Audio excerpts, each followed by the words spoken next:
Brought to you by TechnoSpark 20 series smartphones.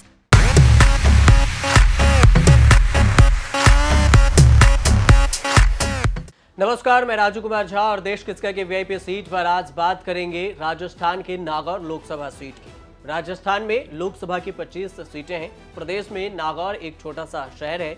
Nagaur Lok Sabha seat प्रदेश की hot सीटों में शुमार रहती है। साल 2019 के लोकसभा चुनाव में एनडीए से गठबंधन कर आरएलपी के हनुमान बेनीवाल यहां से चुनाव जीते थे और उनके सामने कांग्रेस की ज्योति मिर्धा थी मैदान में, लेकिन इस बार ज्योति मिर्धा बीजेपी में शामिल हो चुकी हैं और बीजेपी की तरफ से चुनावी मैदान में है। 2024 लोकसभा चुनाव के लिए नागौर लोकसभा सीट पर नामांकन वापसी की प्रक्रिया के बाद अब कुल 9 प्रत्याशी चुनावी मैदान में। नागौर में कुल 10 प्रत्याशियों ने नामांकन पत्र भरा था और उसमें से एक ने वापस ले लिया था और इस तरह से अब 9 प्रत्याशी चुनावी मैदान में। कांग्रेस से गठबंधन कर आरएलपी सुप्रीमो हनुमान बेनीवाल चुनावी मैदान में उतरे हैं, तो वहीं दूसरी तरफ से कांग्रेस छोड़कर बीजेपी में आई ज्योति मिर्धा इस बार बीजेपी की तरफ से चुनावी मैदान में है। इससे पहले ज्योति मिर्धा इसी नागौर सीट से कांग्रेस की लोकसभा सांसद भी रह चुकी हैं। ज्योति मिर्धा और बेनीवाल तीसरी बार आमने सामने हो रहे हैं। इससे पहले 2014 और 2019 में भी दोनों ने एक दूसरे के खिलाफ चुनाव लड़ा है। ठीक 5 साल बाद चेहरे नहीं बदले हैं, लेकिन समीकरण बदल चुके हैं। यहां पर 2019 में ज्योति मिर्धा कांग्रेस की प्रत्याशी थी, तो वहीं हनुमान बेनीवाल ने उनके खिलाफ चुनाव लड़कर जीत हासिल की थी। तब बेनीवाल को बीजेपी का समर्थन था। इस बार परिस्थिति में बेनीवाल कांग्रेस के समर्थन से चुनावी मैदान में है, तो वहीं ज्योति मिर्धा बीजेपी के टिकट से प्रत्याशी हैं। इस नए समीकरण को लेकर क्या स्थिति बन रही है, पहले वो सुनिए कि यहाँ के स्थानीय जानकार क्या कहते हैं, उसके बाद आपको इसके समीकरण बताएंगे। जो मुख्य चुनाव है दो नेताओं के बीच में है। ये सब जानते हैं कि ज्योति मिर्धा और हनुमान बेनीवाल दोनों ही आक्रामक प्रवृत्ति के नेता है और एक दूसरे के खिलाफ जिस तरीके से बयानबाजियां चल रही है उससे ये लगता है कि जिले का जो चुनाव है नागौर लोकसभा का, ये बड़ा आक्रामक चुनाव रहने वाला है और 25 सीटों में से चुनिंदा जो 3-4 सीटें हैं जिनकी चर्चा पूरे प्रदेश में रहेगी, उनमें एक नागौर भी अब शामिल हो चुकी है उन लिस्ट में कि सबसे ज्यादा चर्चा रहेगी पूरे राजस्थान की कि इस सीट पे क्या होने वाला है। कुछ भी नहीं कहा जा सकता, ये इसलिए कह रहा हूँ क्योंकि एक तरफ कांग्रेस और आरएलपी दोनों है और दूसरी तरफ पीएम मोदी का चेहरा, कमल का निशान और ज्योति मिर्धा है। इसी कारण ये चुनाव बहुत ही कंपटीशन वाला अभी की स्थिति में दिख रहा है और हनुमान बेनीवाल ने जिस तरीके से कांग्रेस के नेताओं को एक मंच पर लाकर ये मैसेज देने की कोशिश करी है कि मेरे साथ कांग्रेस पूरी एकजुट है, तो दूसरी तरफ ज्योति मिर्धा भी अब पीएम मोदी के नाम पर वोट मांग रही है। यही सबसे महत्वपूर्ण बात है कि पहले शुरुआत में ये लगा कि ज्योति मिर्धा चुनाव लड़ रही है 3-4 दिन तक, लेकिन पिछले 3-4 दिनों से जब से ये गठबंधन हुआ है उसके बाद से ऐसा लगता है कि बीजेपी ने अपनी रणनीति बिल्कुल बदल ली नागौर में और अब ज्योति मिर्धा भी पीएम मोदी के नाम पर वोट मांग रही है, कमल के निशान पर वोट मांग रही है। तो जो बीजेपी का कोर वोट बैंक है, जो राम मंदिर के नाम पर वोट देता है, सीए के नाम पर वोट देगा या राष्ट्रवाद के नाम पर वोट देगा, तो इस स्थिति में चुनाव बड़ा ही टफ और कंपटीशन वाला चुनाव नागौर का है। देखिए, नागौर संसदीय सीट 2014 और 2019 और अब 2024, तो हनुमान बेनीवाल और ज्योति मिर्धा का ये तीसरा आमने सामने का चुनाव है। तो रही बात समीकरण की, तो यहाँ पर जो जातीय समीकरण है वो तय करेंगे कि नागौर संसदीय सीट का सांसद कौन बनेगा। ये आने वाले वक्त के अंदर चीज़ों का बातें सामने आएगी कि जाट समाज का रुख किस तरफ जाएगा, अल्पसंख्यक जो समुदाय है, चाहे SC/ST वर्ग है, तो हमेशा ये कांग्रेस के साथ रहते थे, लेकिन इस बार चुनाव के अंदर इंडिया गठबंधन के तौर पर आरएलपी को ये सीट दी गई है, जहाँ से आरएलपी ने हनुमान बेनीवाल को मैदान में उतारा है और इस बार जो भारतीय जनता पार्टी है उन्होंने ज्योति मिर्धा को उतारा है। तो इस बार जो कांग्रेस और वो चुनाव मैदान में नहीं, लेकिन आरएलपी के साथ के अंदर पूरा जो कांग्रेस के जो 4 विधायक ले लो, जो पूर्व विधायक ले लो, तमाम जो संगठन के पदाधिकारी, वो एक मंच पर हनुमान बेनीवाल के साथ चुनावी रण में। लेकिन सबसे बड़ी बात आने वाले वक्त में देखने को ये मिलेगी कि इनका कितना प्रभाव वोटों में तब्दील होता है, ये देखने वाले आने वाले वक्त में देखने को मिलेगी कि इसका असर कांग्रेस का वो आरएलपी को कितना फायदा पहुंचा पाते हैं, ये समय तय करेगा। फिलहाल तो देखिए अभी की जो स्थिति है उसमें तो दोनों ही पार्टियां लगी है और कांग्रेस रालोपा का गठबंधन तो देखो जोरों शोरों से लगाई है और बीजेपी भी लगी है, लेकिन समीकरण की अगर बात करें तो कहीं ना कहीं इस वक्त देखा जाए तो कांग्रेस और रालोपा जो है वो मजबूत स्थिति में दिखाई दे रही है, क्योंकि उससे पहले जो है वो बीजेपी दिखाई दे रही थी, लेकिन अभी की स्थिति अगर देखें तो कांग्रेस और रालोपा की मजबूत दिखाई दे रही है। ये समीकरण की अगर बात करें तो देखिए इसमें ज्यादा कुछ है नहीं, क्योंकि दोनों के बीच में अभी स्थितियां ऐसी चल रही है नागौर में जो क्लियर नहीं हो पा रही है, क्योंकि कई नेता ऐसे लग रहे हैं कि कुछ रूठे हुए हैं, कांग्रेस में भी, कुछ बीजेपी में भी रूठे हुए हैं, कुछ रालोपा का तो अगर आप देखें तो रालोपा तो पूरी तरह से टूटी हुई पार्टी है इस वक्त। तो समीकरण पर अभी कोई खास हो भी नहीं सकता ऐसा, क्योंकि कोई भी वोटर जो है या कोई भी नेता जो है वो खुलकर सामने इस वक्त दिखाई भी नहीं दे रहे हैं दोनों पार्टियों में। बीजेपी में भी बात करें तो वही स्थिति है और कांग्रेस में भी बात करें तो वही स्थिति है। ठीक है, अभी 2-4 दिनों से लगातार जो है वो नेता जो है वो चुनाव प्रचार कर रहे हैं, नामांकन दाखिल किया जा रहा है, तो उस बीच मंच पर नेता दिखाई दे रहे हैं, जोश में भाषण दे रहे हैं, लेकिन अंदरूनी क्या रहेगा ये तो देखने वाली बात होगी। तो अभी तो इसका कोई क्लियर नहीं हो सकता। देखिए समीकरण की जहाँ तक बात है, समीकरण आजकल बनते नहीं है।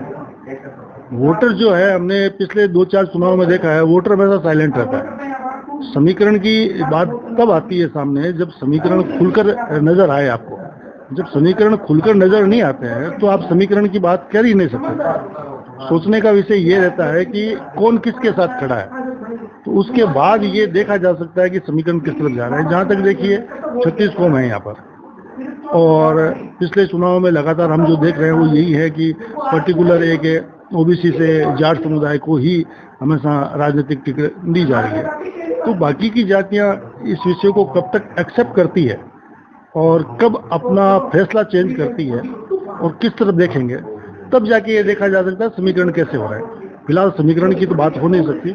हाँ, इतना जरूर कहा जा सकता है कि आरएलपी ने जो कांग्रेस से गठबंधन किया है, इंडिया गठबंधन की सीट पे जो आरएलपी के हनुमान बेनीवाल चुनाव लड़ रहे हैं, ये देखने का विषय होगा या देखना दिलचस्प होगा कि जो 10 विधानसभाओं में से 2 विधानसभाएं तो राजसमंद में हैं, नागौर जिले से मेड़ता और डेगाना, लेकिन जो बाकी की 8 विधानसभाएं हैं वहाँ के जो वर्तमान में सीटिंग एमएलए हैं या जो हार चुके एमएलए हैं, वो हनुमान बेनीवाल को कितना सपोर्ट करते हैं, कितना दिल से सपोर्ट करते हैं, और उनके कहने से क्या जनता या कांग्रेस का जो वोटर है, कोर वोटर है जो है, वो उसमें तब्दील हो पाता है नहीं हो पाता है, वोटिंग उसको करता है नहीं करता है, उसके आधार पर ही समीकरण तय किए जा सकते हैं, पहले कुछ नहीं होगा। कि दोनों ही कैंडिडेट जो है एक ही समाज से हैं।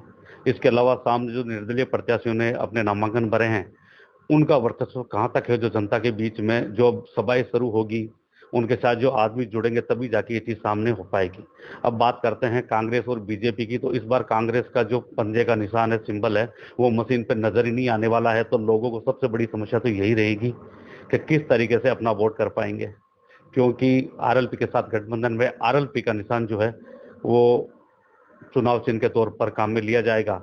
तो लोगों के लिए स्थिति बड़ी संभलने वाली है। इसीलिए दावा तो नहीं कर सकते, लेकिन लगभग जनता के बीच में जो साफ छवि है वो ज्योति मिर्धा की आ रही है, और एक तरफ से नागरिकों के साथ में, जनता के साथ में रहकर सेवा करने की जो स्थिति है, किसी भी चाहे वो नागरिकों का सही बल या गलत बल के साथ में जुड़ा हो, वो हनुमान बेनीवाल का नाम आता है। कहीं ना कहीं हनुमान बेनीवाल भी अपना वर्चस्व नागौर में रख चुका है और आगे भी रखने को तैयार है। इस सीट पर इस बार काफी रोचक मुकाबला होने वाला है। हालांकि हनुमान बेनीवाल ने साल 2023 के विधानसभा चुनाव में खेवसर विधानसभा से चुनाव जीतकर विधायक बन चुके हैं, और इस बार अभी भी वो विधायक के तौर पर थे और फिर अभी सांसदी के चुनाव लड़ रहे हैं।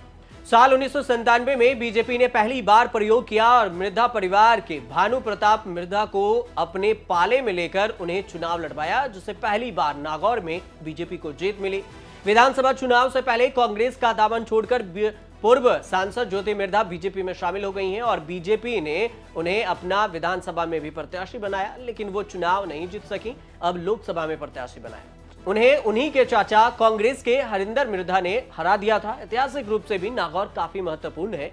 2009 में बिंदु चौधरी को उम्मीदवार बनाया गया था, जिन्हें कांग्रेस उम्मीदवार के रूप में ज्योति मिर्धा ने हराया था। इसके बाद 2014 में ज्योति मिर्धा फिर कांग्रेस से उम्मीदवार बनी थी, लेकिन बीजेपी ने पूर्व आईएएस अधिकारी सीआर चौधरी को मैदान में उतारा, जिन्होंने ज्योति मिर्धा को शिकस्त दे दी। 2014 लोकसभा चुनाव परिणाम की अगर बात करें तो बीजेपी की तरफ से सीआर चौधरी मैदान में थे, जिन्हें 4,14,791 वोट मिले, 41.31% वोट प्रतिशत रहा। कांग्रेस की तरफ से ज्योति मिर्धा थी, जिन्हें 3,39,573 वोट मिले, 33.82% वोट प्रतिशत रहा।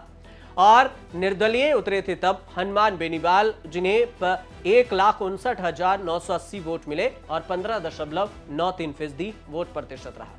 2019 में बीजेपी ने आरएलडी से गठबंधन कर लिया और हनुमान बेनीवाल और आरएलपी और बीजेपी के संयुक्त उम्मीदवार बने, और इस दौरान भी बतौर कांग्रेस उम्मीदवार ज्योति मिर्धा ने चुनाव लड़ा, लेकिन दूसरी बार भी उन्हें हार का सामना करना पड़ा। 2019 लोकसभा चुनाव परिणाम की अगर बात करें तो आरएलपी की तरफ से हनुमान बेनीवाल मैदान में उतरे, जिन्हें 6,60,051 वोट मिले, 54.79% इनका वोट प्रतिशत रहा। कांग्रेस की तरफ से ज्योति मिर्धा मैदान में थी, जिन्हें 4,78,791 वोट मिले और 39.74% वोट प्रतिशत रहा। नागौर लोकसभा सीट के अंदर 8 विधानसभा की सीटें आती हैं, जिनमें लाडनू, जायलल, उसके अलावा डिडवाना, नागौर, खेवसर, मकराना और परबतसर ये है, और इसके अलावा नवा, ये 8 विधानसभा की सीटें हैं। नागौर लोकसभा क्षेत्र परंपरागत रूप से जाट राजनीति का प्रमुख गढ़ माना जाता है। जातिगत समीकरण पर गौर किया जाए तो नागौर में जाट मतदाता सबसे ज्यादा हैं, इसके बाद मुस्लिम, राजपूत और एससी, इसके अलावा मूल रूप से ओबीसी के मतदाता भी अच्छी खासी तादाद में हैं। जातीय समीकरण को समझने से पहले यहाँ के स्थानीय लोगों का क्या कुछ कहना है, वो भी आप सुन लीजिए।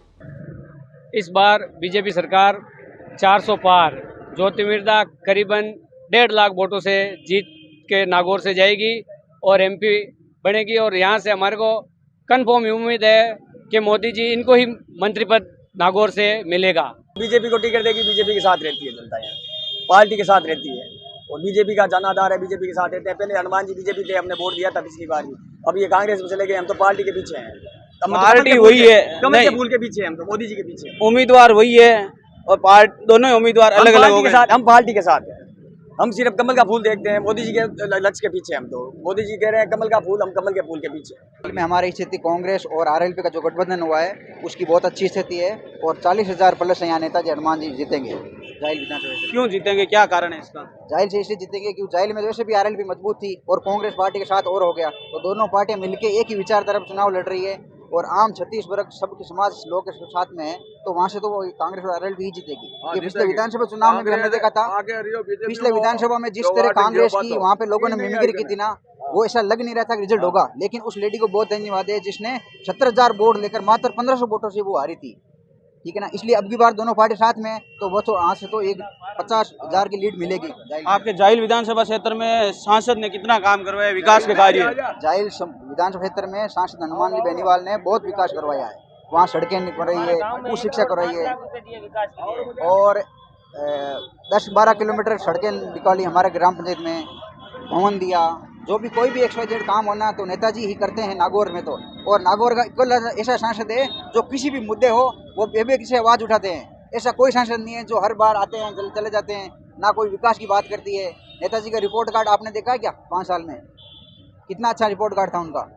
मैं बताता हूँ आपको, चिकित्सा के क्षेत्र में उन्होंने बहुत सारे काम किए, उच्च शिक्षा के काम किए, न्याय सिविल नागौर मेड़ता में विशेष पोक्स कोर्टों को स्वीकृति दिलाई है, नागौर मेड़ता में विशेष पोक्स कोर्टों के लिए उन्होंने स्वीकृति दिलाई है, और विशिष्ट कार्य किए हैं। DMT में पद से योजना के रूप में विकास करवाए हैं यहाँ पर नागौर विधानसभा क्षेत्र में, और बाकी की जो भी कोई भी अलग हो। और ज्योति का मिर्धा का ठीक है, वो अपने हिसाब से चुनाव लड़ रही है, लेकिन वो भी अपने दल बदलू निकली। कभी पिछली बार अभी विधानसभा क्षेत्र में उनको क्या मिला, यहाँ से लोग जीत मान रहे थे हम 20,000 जीतेंगे, 25 जीतेंगे, वो हारी ना चुनाव। क्यों हारी? क्योंकि उसकी विचारधारा लोगों से जुड़ी हुई नहीं है। जनार्दन जो पब्लिक जो पार्टियों में बनता है क्या, और पार्टियों के हिसाब से साथ रहेंगे लोग। पहले ज्योति जी कांग्रेस में थे, हमने खूब वोट दिए, 3 बार दिए, अब उनका बीजेपी में चले गए। तो बीजेपी में हाँ बेनीवाल बट गठबंधन तोड़ आपको घेबरा कोई काम कार्य नहीं हुआ बिल्कुल, किसानों के लिए कोई काम नहीं और आपके लिए नहीं, और गठबंधन तोड़ दियो पहले, कोई लेना देना नहीं। अब आज में आया तो बीजेपी बात है, फिर आप कोई दियो और कोई बात। अब कांग्रेस की गुटमट है और बोतल है, बोतल में किन लेना देना है कौन, बोतल में किन लेना देना है कौन, किसान किन लेना देना कौन, किसानों कोई लेना देना है कौन, या तो आपको काम करे और कोई लेना देना नहीं कोई का ही। हनुमान जी के साथ में हम तो। और बोलो, हमारे गांव बदाना में 1 करोड़ 5 लाख का काम करवाया हनुमान जी ने। 1 करोड़ 5 लाख का काम करवाया हमारी ग्राम पंचायत में हनुमान जी बेनीवाल ने। आपको क्या लग रहा है कौन जीत रहा है अभी? हनुमान बेनीवाल जीत रहे हैं 3 लाख वोटों से। क्यों जीत रहे 3 लाख वोटों से? वो काम करवाते हैं जनता के। अब आपको बताते हैं कि यहाँ का जातीय समीकरण क्या कहता है। 2011 जातीय जनगणना के मुताबिक यहाँ की साक्षरता 53.17% थी। ग्रामीण वोटर यहाँ पर 15,34,667 थे। 79.9% इनका वोट प्रतिशत अगर देखें तो इनकी आबादी मानी जाती है। शहरी वोटर की आबादी 3,86,068 है और 20.1% के करीब में आता है। 2019 में कुल वोटर्स की अगर बात करें तो 19,20,735 यहाँ पर जो वोटर्स थे उनकी संख्या निकल कर आई थी। नागौर में मिर्धा परिवार की वजह से और जाट वोटों का कांग्रेस की तरफ अधिक झुकाव होने से यहाँ कांग्रेस की स्थिति मजबूत रही है। जाति और आबादी के हिसाब से देखें तो बौद्ध धर्म की यहाँ पर आबादी नहीं है। ईसाई धर्म के 0.06% आबादी है। जैन धर्म के 0.39%, जाट समुदाय के 18.75%, मुस्लिम समुदाय के 14.3%, अनुसूचित जाति के यहाँ पर 20.9% और अनुसूचित जनजाति यानी आदिवासी की यहाँ पर जनसंख्या 0.3% के करीब है। सिख समुदाय यहाँ पर 0.01% के करीब है। नागौर लोकसभा सीट पर मिर्धा परिवार का लंबे समय तक वर्चस्व रहा है। नाथूराम मिर्धा परिवार जाट समुदाय से आते हैं और मिर्धा परिवार का जाट समाज में बड़ा ही दबदबा माना जाता है। बीजेपी और कांग्रेस दोनों ही पार्टी मिर्धा परिवार पर दावा खेल चुकी है। नागौर लोकसभा सीट पर 1952 में पहली बार लोकसभा चुनाव हुआ था और उसके बाद यहाँ के लोकसभा चुनाव के प्रत्याशियों की अगर बात करें कि कौन कब जीत कर किस पार्टी से सांसद पहुंचे तो 1952 में जीडी सोमानी स्वतंत्र पार्टी से जीते। 1957 में मथुरा दास माथुर कांग्रेस से जीते। 1962 में एसके डे कांग्रेस से जीते। 1967 में एनके सोमानी स्वतंत्र पार्टी से थे। 1971 में एनके सोमानी फिर स्वतंत्र पार्टी से जीते। 1977 में नाथूराम मिर्धा कांग्रेस की तरफ से जीते। 1980 में नाथूराम मिर्धा फिर से जीते लेकिन कांग्रेस पार्टी यू की तरफ से। 1984 में भी कांग्रेस के रामनिवास जीते थे।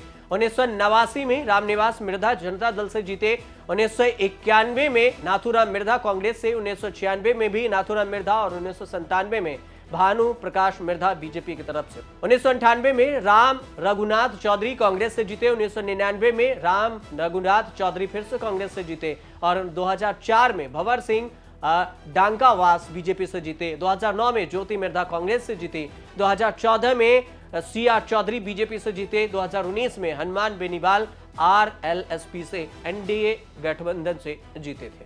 नागौर लोकसभा सीट पर दो नामों की चर्चा हमेशा से रही है। एक तरफ हनुमान बेनीवाल तो दूसरी तरफ ज्योति मिर्धा। हनुमान बेनीवाल की अगर बात की जाए तो बीजेपी ने ज्योति मिर्धा को उतारा है। कांग्रेस से गठबंधन के बाद आरएलपी प्रमुख हनुमान बेनीवाल मैदान में है। हनुमान बेनीवाल मूलतः नागौर जिले के रहने वाले हैं। वो छात्रकाल से ही राजनीति में सक्रिय हैं। वे राजस्थान विश्वविद्यालय छात्र संघ के अध्यक्ष भी रह चुके हैं। छात्र राजनीति से निकलने के बाद उन्होंने बीजेपी का दामन थामा। साल 2008 में बीजेपी के टिकट पर खींवसर से पहली बार विधायक चुने गए लेकिन उनका बीजेपी के दिग्गज नेता वसुंधरा राजे से 36 का आंकड़ा भी माना जाता है। बाद में उन्होंने बीजेपी छोड़ दी। इसके बाद बेनीवाल ने 2013 में खींवसर से निर्दलीय चुनाव लड़ा और जीत भी गए। फिर बेनीवाल ने राजस्थान में तीसरा मोर्चा खड़ा करने का प्रयास किया। उन्होंने 2018 के विधानसभा चुनाव से पहले अपने खुद की पार्टी राष्ट्रीय लोकतांत्रिक पार्टी बनाई। उनकी पार्टी ने पहले चुनाव में 3 विधानसभा सीटों पर जीत दर्ज कराई। इनमें खींवसर से वे खुद जीते और नागौर की मिर्धा सीट से इंदिरा बावरी और जोधपुर से भोपालगढ़ के पुखराज गर्ग विधायक बने। बात अगर ज्योति मिर्धा की करें तो इस बार बीजेपी की तरफ से ज्योति मिर्धा मैदान में है। नागौर के पूर्व सांसद रह चुके हैं। कांग्रेस छोड़कर बीजेपी में आई हैं और राजस्थान के सियासत में हलचल पैदा कर दी है। इसके बाद उनके बीजेपी में शामिल होने से कई राजनीतिक दलों के सियासी समीकरण पर भी बड़ा असर पड़ रहा है। नागौर, सीकर, झुंझुनू जिले की कई सीटों पर इनका बड़ा असर देखने को मिलता रहा है। पिछले चुनाव में नागौर में ज्योति मिर्धा के लिए एक नारा चला था कि बाबा की पोती है, नागौर की ज्योति है। नागौर में इनका कम से कम 7 सीटों पर बड़ा असर माना जाता है, क्योंकि ज्योति नाथूराम मिर्धा की पोती है और जाट लैंड में नाथूराम मिर्धा परिवार का बड़ा असर रहा है। कांग्रेस के टिकट पर ज्योति मिर्धा नागौर से 2009 में लोकसभा चुनाव से जीतकर सांसद बन चुकी हैं। कांग्रेस की बड़ी नेता मानी जाती रही हैं। पिछले 4 सालों में वे कांग्रेस से नाराज बताई जा रही थी और अब वो कांग्रेस छोड़कर बीजेपी में आ गई हैं और इससे सियासी समीकरण भी बदल गए। ज्योति मिर्धा की शादी नरेंद्र गहलोत से हुई, उनका एक बेटा भी है। ज्योति ने SMS मेडिकल कॉलेज से MBBS किया और उनका जन्म 26 जुलाई 1972 को दिल्ली में हुआ था। अब ज्योति ने बीजेपी में आने के बाद कई सीटों का समीकरण बदल दिया है। नागौर के कुछ पत्रकारों ने इशारा करते हुए ये भी बताया है, इशारों में, कि बेनीवाल हनुमान बेनीवाल इस बार जीतने में ज्यादा कामयाब हो सकते हैं और वो समीकरण को बदल सकते हैं, क्योंकि हनुमान बेनीवाल के साथ पूरी कांग्रेस पार्टी जुट गई है। वहीं ज्योति मिर्धा के साथ अपनी ही पार्टी में कलह के चलते हार भी हो सकती है। लेकिन दोनों ही प्रत्याशी के बीच में कांटे की टक्कर भी देखने को मिलेगी। हालांकि हार जीत के बारे में अभी यह कहना बहुत ही जल्दबाजी होगी। ये सारा जीत का समीकरण और कौन जीतता है सीट से, नागौर सीट से कौन बाजी मार पाता है, ये 4 जून को ही पता चल पाएगा। फिलहाल आप देखते रहिए न्यूज़ तक।